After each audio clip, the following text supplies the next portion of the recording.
جنہیں جو امن کو جانتے ہی نہیں۔ اگر امن والوں کو مانا ہوتا تو آج دنیا میں امن ہی امن ہوتا۔ اور میری زبان سے جملے نکلے نہیں بلکہ جان بوجھ کے میں نے بولا کہ جب دنیا یزید جیسے بدکار اور فاسق لوگوں کو مانے گی تو امن کہاں پیدا ہوگا؟ توجہ ہے؟ وہ اس میٹنگ میں ایک شخص بیٹھا ہوا تھا، وہ کھڑا ہو گیا اور اس نے کہا کہ شاہ جی آپ نے بڑی زیادتی کی ہے، آپ نے بہت غلط کیا۔ میں نے کہا کیا ہوا؟ کہتے جی آپ نے میری دل آزاری کی۔ میں نے کہا وہ کیسے؟ کہا جی آپ نے یزید کو فاسق کہا، فاجر کہا۔ تو میں نے کہا آپ کو کیوں مسئلہ ہوا، آپ کیوں پریشان ہوئے؟ اس نے کہا نہیں آپ شاید نہیں جانتے وہ میرا امام ہے۔ اپنی بات جو میرے ساتھ ہوئی میں بتا رہا ہوں۔ میں حیران ہوا اور میں نے کہا میں اس کی طرح میں نے حیران ہو کے دیکھا اور میں نے کہا کہ میں سوچتا تھا لوگ کہتے ہیں کہ کچھ لوگ یزید کو امام مانتے ہیں لیکن مجھے یقین نہیں آتا تھا۔ تو آج میں آپ کو دیکھ کر مجھے یقین ہو گیا کہ لوگ ایسے ہیں دنیا میں جو یزید کو بھی امام مانتے ہیں۔ اس نے کہا جی میں تو میٹنگ سے جا رہا ہوں، میں واک آؤٹ کر رہا ہوں۔ تو لوگوں نے کہا نہیں آپ بیٹھے کوئی بات نہیں۔ کہا جی میں ایک شرط پہ بیٹھوں گا، یہ جو قبلہ صاحب مولانا صاحب ہیں، یہ صفت حسن شاہ صاحب جو ہیں، یہ مجھ سے معافی مانگیں۔ دیکھیں ہم نے انہیں مانا ہے جو ہر مشکل میں ہماری مدد کرتے ہیں۔ وجہ ہے اب وہ سارے لوگ میری طرف دیکھنے لگے کہ کیا آپ معافی مانگنے کے لیے تیار ہیں؟ میٹنگ ہے، امن کی میٹنگ ہے۔ میں نے کہا ٹھیک ہے میں اس سے معافی مانگتا ہوں، اس کی دل آزاری ہوئی ہے، اس کا امام ہے، لیکن میری ایک شرط ہے، میں معافی مانگنے سے پہلے ایک دعا کرنا چاہتا ہوں، اگر یہ میری دعا پر آمین کہہ گیا تو میں معافی مانگ لوں گا۔ توجہ سب کی توجہ چاہ رہا ہوں، اگر یہ میری دعا پر آمین کہہ گیا تو میں معافی مانگ لوں گا۔ اس نے کہا کہ بالکل میں آمین کہوں گا، آپ دعا کریں، میں تو آج آپ سے معافی منگوا کے رہوں گا۔ میں نے کہا میں نے دعا ہی ایسی کرنی ہے تیرے منہ سے آمین نکلنا ہی نہیں۔ کیا دعا کرنی ہے آپ نے؟ سب نے ہاتھ اٹھا لیے، اور جتنے اہل سنن آئے ہوئے تھے جو اہل سنت اور اہل بیت کو مانتے ہیں وہ احترام کرتے ہیں، مولا حسین کا بہت احترام کرتے ہیں اور ان کی یاد میں پروگرام منعقد کرتے ہیں۔ صرف ایک ٹولہ ہے جو نہیں مانتا، تو سب نے اس نے کہا شاہ جی ہم آمین کہیں گے، آپ ہم ہاتھ کھڑا کر رہے ہیں۔ اس نے بھی ہاتھ کھڑا کر لیا جو یزید کو اپنے امام کہہ رہا تھا۔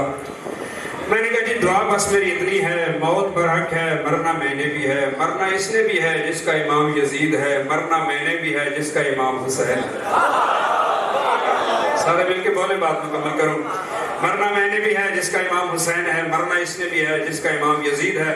بس میری دعا اتنی ہے اور اسی پر اپنی آمین کہنا ہے کہ مرنے کے بعد اللہ مجھے وہاں لے جائے جہاں میرے امام کو جانا ہے۔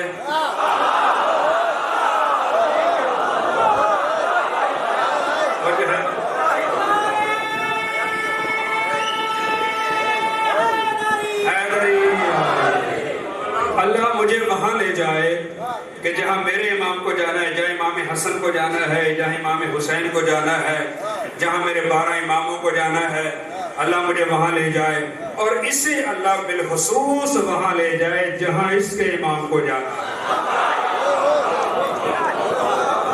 سب نے آمین کہا سوائے اس شخص کے جو یزید کو اپنا امام کہہ رہا تھا۔ تو میں نے کہا تم نے آمین کیوں نہیں کہا؟ اس نے کہا مجھے یقین نہیں اس نے جانا ہے یا نہیں، مجھے یقین نہیں اس نے جنت میں جانا ہے یا نہیں۔ میں نے کہا پھر تیرے اوپر بھی لعنت ہے کہ جسے اتنا ہی معلوم نہیں کہ اس کا امام جنتی ہے یا نہیں، اسے اپنی جنت کا یقین کیسا ہوگا؟ پھر میں نے کہا مجھے اللہ کی قسم ہے، مجھے قرآن کے پاروں کی قسم ہے، اللہ کے نبی نے فرمایا تھا ہم نے جنہیں امام مانا ہے وہ ہیں جن کے بارے میں پیغمبر فرماتے ہیں ان الحسن والحسین سیدا شباب اہل الجنہ، حسن اور حسین جنت کے جوانوں کے سردار ہیں۔ ایک صلوات پڑھنے، بلند تر صلوات پڑھنے گا۔ بات انشاءاللہ آپ تک پہنچ رہی ہے، بڑے سادہ انداز سے، میں کوئی علمی انداز میں نے اختیار نہیں کیا تاکہ یہ بات آپ تک پہنچ جائے۔ ساری حمد و ثنا اس پروردگار عالم کے لیے ہے جو کائنات کا خالق بھی ہے، مالک بھی ہے، رازق بھی ہے۔ وَهُوَ عَلَىٰ كُلِّ شَيْءٍ قدیر، وہ ہر شے پر قادر ہے۔ لا تَأْخُذُهُ سِنَةٌ وَلَا نَوْمٌ، نہ اسے اونگ آتی ہے نہ اسے نیند آتی ہے۔ خورشید، یہ میری عادت ہے، میں تقریر شروع کرنے سے پہلے توحید کی شان میں کچھ جملے بیان کیا کرتا ہوں۔ وہ کائنات کے خالق بھی ہے، وہ مالک بھی ہے، وہ رازق بھی ہے۔ خورشید مشرق سے نکل کر مغرب میں غروب ہوتا ہے تو اسی کے حکم سے، اور اس کے پیچھے پیچھے چاند نکل کر عالم کو روشنی دیتا ہے تو اسی کے حکم سے۔ ہواؤں کی سرسراہٹ اسی کے دم سے ہے، ستاروں کی جگمگاہٹ اسی کے دم سے ہے۔ ہواؤں کی سرسراہٹ اسی کے دم سے ہے، ستاروں کی جگمگاہٹ اسی کے دم سے ہے۔ توجہ چاہ رہا ہوں، بادل برستے ہیں تو اسی کے حکم سے، بلکہ یوں کہوں کہ زمین پر بیٹھ کر چاند کے ٹکڑے کرنے والا بھی اسی کا رسول ہے، اور زمین پر بیٹھ کر ستارے کو دروازے پر بلانے والا بھی اسی کا نمائندہ اور ولی ہے۔ بقول شاعر، ہر ایک کے ہر راہ میں انوار کا دھارا نہیں آتا، ہر راہ میں انوار کا دھارا نہیں آتا، ہر شام کو خورشید دوبارہ نہیں آتا، ہر بزم میں قرآن کا پارا نہیں آتا، ہر ایک کی چوکٹ پہ ستارہ نہیں آتا۔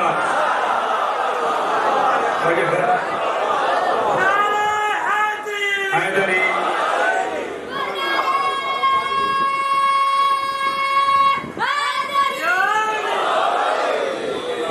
بلندر صلوات۔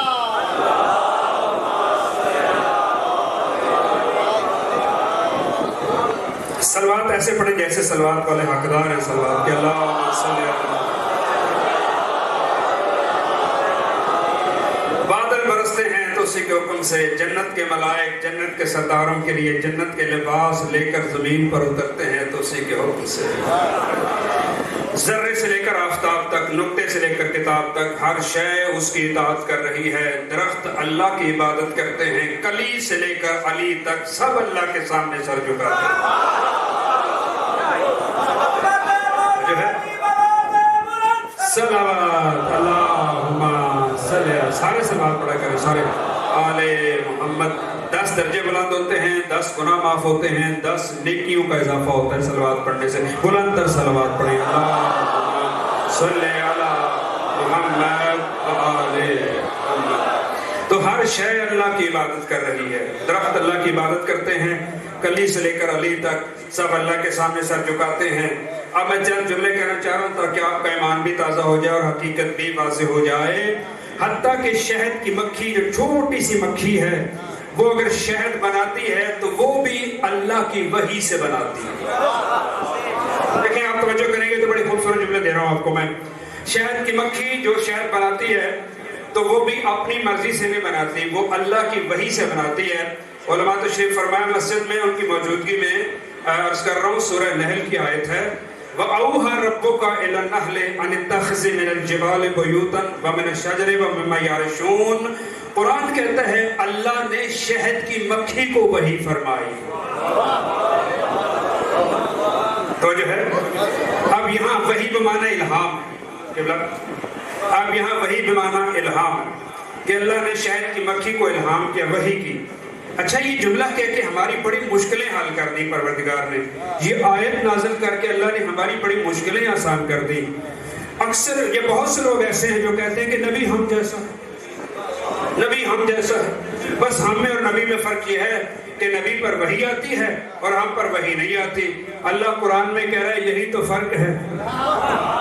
توجہ چاہ رہا ہوں، دیکھو یہی تو فرق ہے۔ اللہ قرآن میں بتا رہا ہے، دیکھیں ہر مکھی پر اللہ کہہ رہا ہے وحی نہیں آتی۔ توجہ چاہ رہا ہوں، ہر مکھی پر وحی نہیں آتی، صرف شہد کی مکھی پر، اور وہ بھی اس لیے اس پر وحی آتی ہے کہ اس نے شہد تیار کرنا ہوتا ہے، اس پر وحی آتی ہے۔ اب فرق سمجھیں، جس مکھی پر وحی آتی ہے اور جس پر وحی نہیں آتی۔ جس مکھی پر وحی نہیں آتی اس کا کوئی قبلہ نہیں ہوتا۔ آپ دیکھیں آپ کے گھروں میں جو مکھیاں آپ کے ارد گرد منڈلاتی پھرتی ہیں، ان کا کوئی قبلہ نہیں ہوتا، کوئی مشرق کی طرف، کوئی مغرب کی طرف، کوئی شمال کی طرف، کوئی جنوب کی طرف منہ کر کے بیٹھی ہوتی ہے، مگر جس مکھی پر وحی آتی ہے وہ قبلے کی طرف رخ کر کے چھتے پر بیٹھتی ہے۔ تو جو ہے اچھا، دوسرا بڑا فرق یہ ہے کہ جس مکھی پر وحی نہیں آتی وہ کھاتی بھی غلاظت ہے، دیتی بھی غلاظت ہے۔ اور جس مکھی پر وحی آتی ہے وہ لیتی بھی طہارت ہے، دیتی بھی طہارت ہے۔ آپ غور نہیں فرما رہے میری باتوں پر۔ جس مکھی پر وحی نہیں آتی وہ کھاتی بھی غلاظت ہے اور دیتی بھی غلاظت ہے، اور جس مکھی پر وحی آتی ہے وہ لیتی بھی طہارت ہے، دیتی بھی طہارت ہے۔ تو اللہ نے کہا کہ وَأَوْحَى رَبُّكَ إِلَى النَّحْلِ، نحل کہتے ہیں شہد کی مکھی کو۔ اللہ نے شہد کی مکھی کو وحی کی، گھروں میں، درختوں میں، چھتوں میں، پہاڑوں میں مکان بنا۔ توجہ چاروں جو توجہ نہیں کرے گا پیچھے رہ جائے گا۔ شہد کی، میں نے عرض کہا تھا کہ ہر شے اللہ کی مرضی سے چل رہی ہے، ہر شے اللہ کے قانون کی پیروی کر رہی ہے، ہر شے اللہ کے بنائے ہوئے نظام کے مطابق چل رہی ہے۔ شہد کی مکھی کو وہی ہوتی ہے کہ گھروں میں، چھتوں میں، درختوں میں، پہاڑوں میں اپنا مکان بنا، اور اس نے وحی الہی کی تعمیل کرتے ہوئے مکان بنانا شروع کیا۔ اب جو مکان وحی الہی کے مطابق بن رہا ہو وہ دیکھنے کے قابل ہوتا ہے۔ مسدس شکل کا مکان، مساوی دائرے، متناسب تقسیم، نہ زاویوں میں کجی، نہ خانوں میں نمی، نہ بجلی سے جلنے کا ڈر۔ نہیں، آپ غور نہیں کر رہے، سارے مل کے بولیں۔ جو مکان اللہ کی مرضی سے بن رہا ہو، اللہ کی وحی سے بن رہا ہو، اللہ کی نگرانی میں بن رہا ہو، وہ دیکھنے کے لائق ہوتا ہے۔ مسدس شکل کا مکان، مساوی دائرے، متناسب تقسیم، نہ زاویوں میں کجی، نہ خانوں میں نمی، نہ بجلی سے جلنے کا ڈر، نہ پانی سے بہنے کا اندیشہ، نہ رہنے کی جگہ اور زنان خانہ جدا، غلام گردش مختلف، ملکہ کی قیام کا محل میں، یعصوب کا مقام در پر۔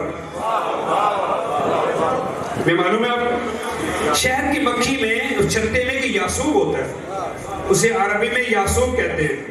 اس کا کام یہ ہوتا ہے وہ پھولوں کے پاس نہیں جاتی، عرق لینے کے لیے وہ نہیں جاتا یعصوب، وہ صرف چھتے پر بیٹھا ہوتا ہے۔ اس کا کام یہ ہوتا ہے جو مکھیاں عرق لے کر آتی ہیں وہ انہیں سونگتا ہے، سونگنے کے بعد وہ دیکھتا ہے اگر کوئی نجس چیز ساتھ لے کر آیا ہو، یعنی وہ عرق کے ساتھ کوئی نجاست لے کر آئی ہو شہد کی مکھی، اسے حکم ہوتا ہے اسے وہی قتل کر دیا جائے، وہ وہی مار دیتا ہے۔ صرف ان مکھیوں کو انٹر ہونے دیتا ہے، ان مکھیوں کو آنے دیتا ہے جو طہارت لے کر آتی ہیں۔ اسی لیے پیغمبر نے مولا علی کے بارے میں کہا تھا یا علی انتا یعصوب الدین، علی تو دین کا یعصوب ہے۔ پتہ نہیں آپ میری بات پہ پہنچے کہ نہیں پہنچے۔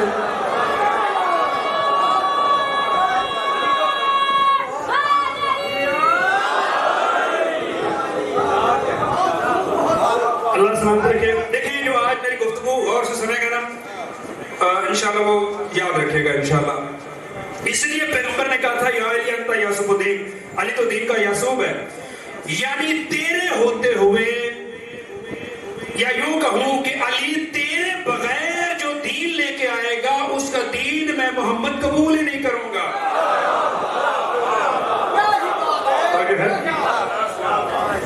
یعصوب کا مقام در پر۔ اچھا جب گھر بن جاتا ہے پھر اس شہد کی مکھی کو حکم ہوتا ہے کہ گھر تو بن گیا، اب چلو وادی گل و ثمر کی طرف، پھولوں کی طرف جاؤ، عرق لے کر آؤ تاکہ شہد تیار ہو سکے۔ توجہ چاہ رہا ہوں۔ اب پھر وہ شہد کی مکھی وحی الہی کی تعمیل کرتے ہوئے وادی گل و ثمر کی طرف آتی ہے، مگر ہر ثمر سے الجھتی نہیں، ہر شاخ پر بیٹھتی نہیں، ہر ثمر سے الجھتی نہیں، جانتی ہے کہ ناخدا وہ ہے تو ساحل بھی وہی دکھائے گا، رہنما وہ ہے تو منزل بھی وہی دکھائے گا۔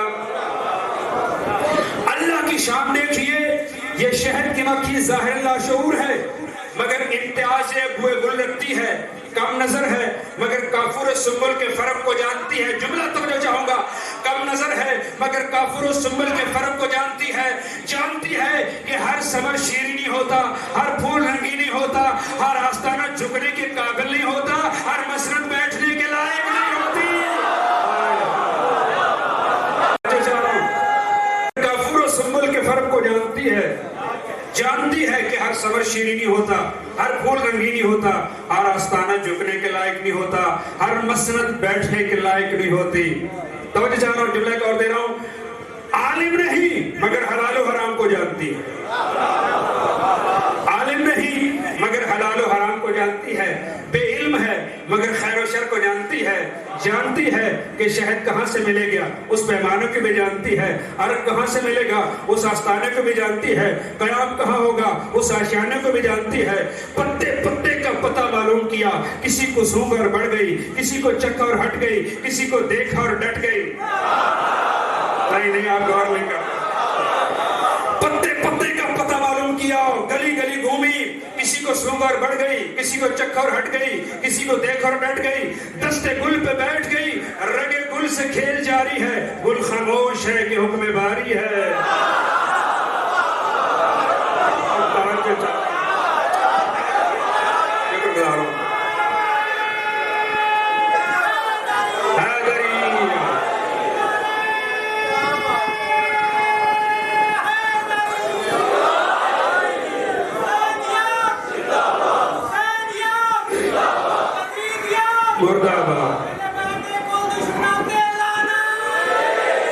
یہ ساری صلوات اللہم صلی علی محمد، سارے مل کے صلوات پڑھیں، بلند صلوات پڑھیے گا، اللہم صلی علی محمد و آل محمد۔ یہ ساری بات سنانے کا ایک مقصد ہے، ایک نتیجہ دے رہا ہوں آپ کو کہ پتے پتے کا پتہ معلوم کرتی ہے، گلی گلی گھومتی ہے، کسی کو سونگتی ہے بڑھ جاتی ہے، کسی کو چکتی اور ہٹ جاتی ہے، کسی کو دیکھتی اور ڈٹ جاتی ہے، رگے گل پہ بیٹھ جاتی ہے، رگے گل سے کھیل جاری ہے، گل خاموش ہے کہ حکم باری ہے۔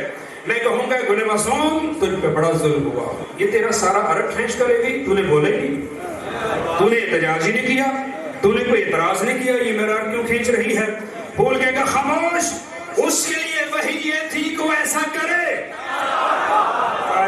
نتیجہ دے رہا ہوں، اس کے لیے وہی یہ تھی کہ ایسا کرے، میرے لیے وہی یہ تھی کہ میں ایسا ہونے دوں، اس کے لیے قانون یہ تھا کہ خنجر چلائے، میرے لیے قانون یہ تھا کہ میں خنجر کھاؤں، اس کے لیے قانون یہ تھا قربانی لے، میرے لیے قانون یہ تھا کہ میں قربانی دوں۔ مگر یاد رکھو میری قربانی رائے گا نہ جائے گی، جب میرا عرق کھنچ کر شہد کی مکھی کے دامن میں جائے گا تو وہ عرق نہیں رہے گا، وہ شہد بن جائے گا۔ فیہ شفاء للناس، اس میں انسانوں کے لیے شفا ہے۔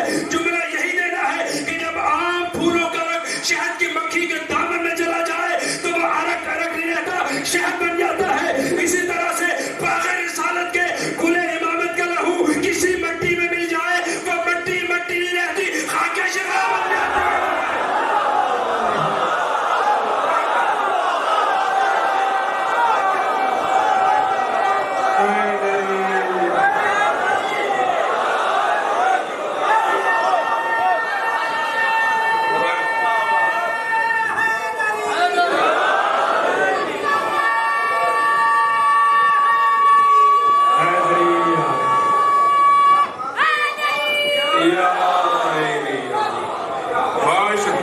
اللہ آپ کو سلامت رکھے، اللہ آپ کو سلامت، اللہ آپ کو سلامت، اللہ آپ کو آباد رکھے، آپ سلامت رہیں، آپ آباد رہیں، آپ سلامت رہیں۔ میری باتیں آپ تک پہنچ رہی ہیں، مجھے اس بات کی خوشی، آپ بول رہے ہیں، آپ رسپانس دے رہے ہیں، مجھے بڑی خوشی ہو رہی ہے کہ آپ سن رہے ہیں کہ جب عام پھولوں کا عرق شہد کی مکھی کے دامن میں چلا جائے تو وہ عرق نہیں رہتا، وہ شہد بن جاتا ہے۔ فیہ شفاء للناس، اس کے بارے میں اللہ قرآن میں کہتا ہے اس میں انسانوں کے لیے شفا ہے۔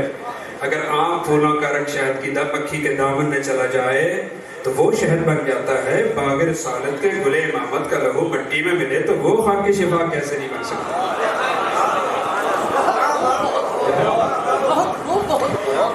دیکھیں ہم نے ان کو مانا ہے کہ جو مٹی کو خاک شفا بنا دیتے ہیں، وجہ ہے ہم نے کسی ایسے کو نہیں مانا کہ جسے بندوں نے بنایا ہو، ہم نے انہیں مانا ہے جنہیں اللہ نے بنایا، تو جو ہے جنہیں اللہ نے بنایا۔ میں نے ایک جملے میں بہت کچھ کہہ لیا، چلو ایک شعر ذہن میں آ گیا، چونکہ مجھے شاعری سے دلچسپی ہے، شعر ذہن میں آ گیا۔ آج کل آپ دیکھ رہے ہیں ٹی وی میں بہت جگہوں پہ لوگوں کو یزید بننے کا بڑا شوق ہے، یزید کی طرفداری کرنے کا بڑا شوق ہے، اور یزید کی طرفداری کر کے اچھا ایک مسئلہ ہے کہ قبلہ تشریف فرما ہے کہ کتے کو نہلانے سے کتا پاک نہیں ہوتا، نہلانے والا نجس ضرور ہو جاتا ہے۔ پتہ نہیں آپ سمجھ رہے ہیں کہ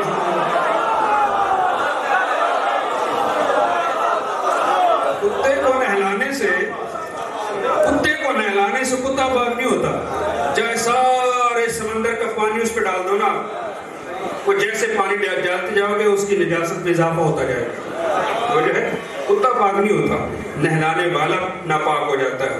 وجہ ہے یزید کی تعریف کرنے والے جنت میں نہیں جا سکتے، البتہ جہنم میں اپنی جگہ کنفرم کر رہے ہیں. ہم نے تو انہیں مانا ہے کہ جو مٹی کو شفا بنا دیتے ہیں، جن کے دروازے پر حور جیسا گناہگار آتا ہے ایک لمحے سے پہلے وہ جنتی بن جاتا ہے. میں نے جملے کہا، میں کہہ رہا ہوں شعر آپ کو سنا دوں، بڑا اچھا ذہن میں آ گیا کہ آج کے لوگوں کو یزید بننے کا بڑا شوق ہے. تو کسی لکھنے والے بڑا اچھا لکھا کہ یزید آج بھی بنتے ہیں لوگ کوشش سے. یزید آج بھی بنتے ہیں لوگ کوشش سے، حسین بنتا نہیں خدا بناتا ہے.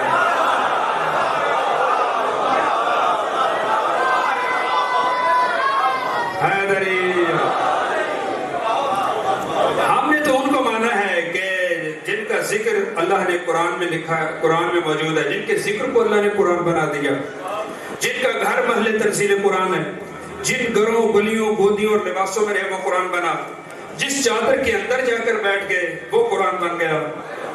تو جو ہے گھوڑے پر بیٹھے تو قرآن بن گیا، گھوڑا کی ٹاپوں سے چنگاریاں بلند ہوئیں، والعادیات ضبحا فالموریات قدحا فالمغیرات صبحا فاثرن بہ نقعا فوسطن بہ جمعا. تو اللہ نے ان چنگاریوں کو قرآن بنا دیا. گھوڑوں پر بیٹھ کر جنگ کرنے کے لیے میدان کی طرف روانہ ہوئے تو اللہ نے اس کو قرآن بنا دیا. اپنے حصے کی روٹیاں بھوکے رہ کر یتیموں مسکینوں اسیر کو دے دی تو اللہ نے قرآن بنا دیا. توجہ ہے؟ جملہ سنیے، بڑا خوبصورت جملہ ذہن میں آیا. یہ قرآن کی آیت ہے سورہ دہر میں، یہ 31 آیتوں پر مشتمل جو سورت ہے، یہ آل محمد کی سخاوت کا قصیدہ، یہ آل محمد کی سخاوت کا قصیدہ ہے. کیا کہا؟ ایک بڑی خوبصورت آیت ہے، اس میں اس کی طرف متوجہ کرنا چاہ رہا ہوں آپ کو. جب آل محمد نے 3 دن یتیموں مسکینوں اسیر کو روٹیاں دی نا، تو ایک جملہ انہیں کہا، انما نطعمکم لوجہ اللہ لا نرید منکم جزاء ولا شکورا. یہ جو ہم تمہیں روٹیاں دے رہے ہیں نا، یہ ہم تم پر کوئی احسان نہیں کر رہے، یہ ہم تم پر کوئی احسان نہیں کر رہے. انما نطعمکم لوجہ اللہ، یہ ہم تمہیں اللہ کے لیے دے رہے ہیں. اب یہ آیت بتا رہی ہے کہ جب بھی آپ نے کوئی کام کرنا ہے وہ اللہ کے لیے کرنا ہے. کسی کو روٹی کھلانی ہے تو اللہ کے لیے، پانی پلانا، یہ آیت بتا رہی ہے. آل محمد کا عمل بتا رہا ہے اور ان کی تعلیمات بتا رہی ہے کہ جو بھی عمل کریں وہ بندوں پر احسان کرنے کے لیے نہ کریں، اس کا اجر آپ کو اللہ نے دینا. اچھا، یہاں پر میں ایک کتاب پڑھ رہا تھا، ہمارے علاقے کے بہت بڑے عالم گزرے ہیں، خواجہ لطیف انصاری مرحوم، اگر آپ ان کا نام سنا ہے. یہ اتنے بڑے عالم دین تھے کہ علامہ علی نقی نکن نے اپنی کتابوں میں اپنی بات کو مدلل کرنے کے لیے ان کا خواجہ لطیف انصاری کا حوالہ دیا. خواجہ لطیف انصاری کا حوالہ دیا ہے کہ یہ بات میں اس لیے کہہ رہا ہوں کہ صحیح ہے کیونکہ خواجہ لطیف انصاری نے اس کو تسلیم کیا. خواجہ لطیف انصاری نے کتاب لکھی، چونکہ یہ ایام ہے امام حسن مجتبیٰ کے حوالے سے میں جملہ کر دوں. اس کتاب میں وہ ایک جملہ لکھتا ہے، وہ کہتا ہے کہ میں نے کتاب پڑھی، ایک انگریز رائٹر ہے جس کا نام ہے جانس میکنز. اس نے کتاب لکھی، اس کتاب میں وہ جگہ پہ لکھتا ہے کہ جہاں پر احسان کے بہت زیادہ مثبت پہلو ہیں وہاں پر احسان کے کچھ تاریک پہلو بھی ہیں. یعنی احسان کا ایک تاریک پہلو بھی ہے. تاریک پہلو کیا ہے؟ تو جو ہے آپ کی بندہ جب کسی پر احسان کر رہا ہوتا ہے نا، تو جس پر احسان ہو رہا ہوتا ہے اس کے دل میں نہ چاہتے ہوئے ایک خیال پیدا ہوتا ہے کہ آج میں اس کے دروازے پر آیا، اس نے میری مدد کی، کل کوئی ایسا وقت آئے کہ یہ بھی میرے دروازے پر آئے اور میں بھی اس پر احسان کروں. یہ ہے احسان کا تاریک پہلو. توجہ ہے، احسان کا تاریک پہلو ہے. وہ کہتے ہیں کہ ہر انسان زندگی میں 3 چیزیں چاہتا ہے. سب سے پہلی چیز ہے وہ بڑا ہونا چاہتا ہے، وہ اپنے آپ کو بڑا منوانا چاہتا ہے، ٹو بی گریٹ، وہ بڑا بننا چاہتا ہے. دوسرا وہ کیا چاہتا ہے؟ وہ قابل ستائش بننا چاہتا ہے. وہ یہ چاہتا ہے کہ لوگ اس کی تعریف کریں. ٹھیک ہے، لوگ اس کی تعریف کریں، ٹو بی ایڈمائرڈ، لوگ اس کی تعریف کریں. تیسری چیز وہ کہتا ہے کہ لوگ چاہتے ہیں کہ لوگ اس کو قابل تحسین سمجھیں. ٹو بی اپریشیٹڈ، یعنی اس کو قابل تحسین. یہ ہر انسان کی خواہش ہے. جب اس پر احسان کیا جاتا ہے نا تو اس کے تینوں جذبوں پر ٹھیس پہنچتی ہے، اور وہ کہتا ہے کہ آج یہ احسان کر کے بڑا ہو گیا ہے، کل یہ میرے دروازے پر آئے تو میں بھی اس پر احسان کروں گا، برابر ہو جائے گا. وہ لکھنے والا رائٹر، وہ انگریز، کہتا ہے کہ جب میں قرآن پاک پڑھتے پڑھتے سورہ دہر کی اس آیت پر پہنچا، انما نطعمکم، بات ذرا باریک ہے سمجھنے کی کوشش کیجیے گا، انما نطعمکم لوجہ اللہ لا نرید منکم جزاء ولا شکورا، کہ اے یتیم و مسکین و اسیر، ہم یہ روٹیاں تمہیں اس لیے نہیں دے رہے کہ تم سے ہمیں کوئی شکریہ چاہیے، نہیں، اس کا اجر ہمیں اللہ سے چاہیے. وہ جانس میکنز کہتا ہے کہ دنیا میں یہ واحد خاندان ایسا ہے جو احسان کرتے ہوئے احسان کے اس تاریک پہلو کو بھی سامنے رکھتا ہے. پہنچ گئے ہیں، وہ لطف اٹھائیں گے زندگی کہ احسان کرتے ہوئے اس تاریک پہلو کو بھی سامنے رکھتے ہیں کہ ہم یہ احسان اس لیے نہیں کر رہے تمہارے اوپر کہ کل کو تمہارے ذہن میں آئے کہ یہ ہمارے دروازے پر آئے، نہیں، لوجہ اللہ، ہم اللہ کے لیے کر رہے ہیں. اور جب اللہ کے لیے کیا تو اللہ نے سارا کچھ دینے کے بعد کہا، جنت تمہاری، توبہ تمہارا، سب کچھ تمہارا دینے کے بعد کہا ان ھذا کان لکم جزاء وکان سعیکم مشکورا. اہل محمد یہ سب کچھ دینے کے بعد میں اللہ اعلان کر رہا ہوں یہ سب کچھ تمہارا ہے اور میں اللہ تمہارا شکریہ بھی ادا کرتا ہوں. ایک صلوات پڑھیں، بلند تر صلوات پڑھیے گا.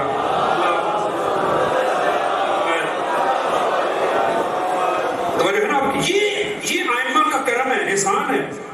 ہمارے آئمہ نے بڑے کمال قسم کے کام کیے. امام حسن مجتبیٰ کی سخاوت کے حوالے سے ایک واقعہ سننا چاہ رہا ہوں. صلوات پڑھے، بلند تر صلوات پڑھیے گا. اللہم صلی علی محمد وآل محمد. خدا کی قسم، نہ ایسے سخی کائنات میں آئے نہ آئیں گے، نہ ایسے کریم کائنات میں آئے نہ آئیں گے. ایک دفعہ امام مدینے میں موجود تھے، فقیر شام آیا. میں اسے امیر شام نہیں کہتا، توجہ ہے جو سمجھ گئے میری بات کو. فقیر شام مدینے میں آیا. اس نے آ کر صرف امام حسن مجتبیٰ کو بتانے کے لیے کہ ہم کتنے سخی ہیں، اس نے اعلان کروا دیا مدینے میں کہ جتنے فقراء ہیں وہ مسجد نبوی میں آ جائیں، آج ہم جو ہے سخاوت کریں گے. لوگ آتے رہے، وہ دیتا رہا، کسی کو 10 دینار، کسی کو 20، کسی کو 100، کسی کو 200، کسی کو 400. شام کو مولا امیر المومنین ظاہر ظہر یا عصر کی نماز پڑھنے کے لیے مسجد میں آئے تو اس نے دیکھا کہ حسن مجتبیٰ آئے ہیں، علی کے بیٹے آئے ہیں. تو اس نے کہا کہ صبح سے لے کر اب تک جتنی خیرات ہوئی ہے نا اس کے برابر حسن کو دے دیا جائے. توجہ ہے، وہ تقریباً کہہ لیں گے 8 یا 10 ہزار دینار، بہت بڑی رقم تھی اس دور میں. وہ اکٹھی کر کے انہوں نے ایک تھیلی میں ڈال کے امام کے حوالے کر دی. امام نے کہا یہ کیا ہے؟ کہا جی ہم آئے ہوئے تھے، ہم نے اعلان کیا تھا، ہم سخاوت کر رہے تھے، تو آپ بھی آئے ہیں مسجد نبی میں تو ہم آپ کو دے رہے ہیں. اور ساتھ اس نے جملہ کہا، حسن میں اس لیے دے رہا ہوں کہ میں ہندا کا بیٹا ہوں. توجہ ہے، ساتھ اس نے چوٹ بھی کی، ترس بھی کیا کہ میں ہندا کا بیٹا ہوں. امام نے وہ لے لیے اور امام نے کہا اچھا میں تمہیں بتاتا ہوں. اتفاق سے امام وہی موجود تھے. ایک شخص مسجد میں وارد ہوا، اس نے کہا مولا میں جوتے بنانے کا کام کرتا ہوں، میں آج آپ کے لیے جوتا بنا کے لایا ہوں. توجہ ہے، میں آپ کے لیے جوتا بنا کے لایا ہوں. مولا فرماتے ہیں جوتا ہمیں پہناؤ. مسجد سے باہر نکل کے وہ دیکھ رہا تھا، غریب شام نہیں دیکھ رہا تھا. جب اس نے امام کو جوتا پہنا دیا، امام نے اس کے جوتے کی تعریف کی اور کہا یہ سارے دینار تیرے. اس کو دے دیا اور وہ حیران ہوا، غریب شام حیران. اس نے کہا یہ صبح سے لے کر اب تک اتنی خیرات تھی وہ میں نے اس کے برابر آپ کو دے دی اور آپ نے غریب آدمی کو دے دی. تو امام نے اس کی طرف دیکھ کر کہا میری طرف دیکھ، میں فاطمہ کا بیٹا ہوں. سمجھ آ رہی ہے؟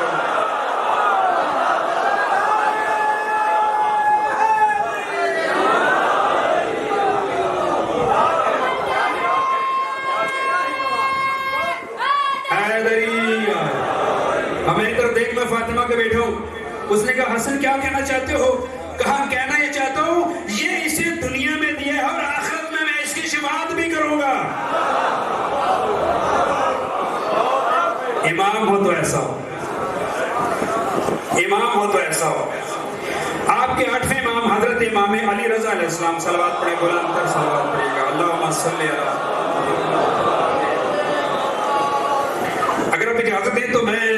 رضا کا ایک چھوٹا سا خطبہ بیان کر دوں آپ کے سامنے، لیکن آپ بیدار ہو کر سنیں گے 8ویں امام کا، صرف یہ بتانے کے لیے کہ امام کہتے کسے۔ میری نظر میں سب سے محروم انسان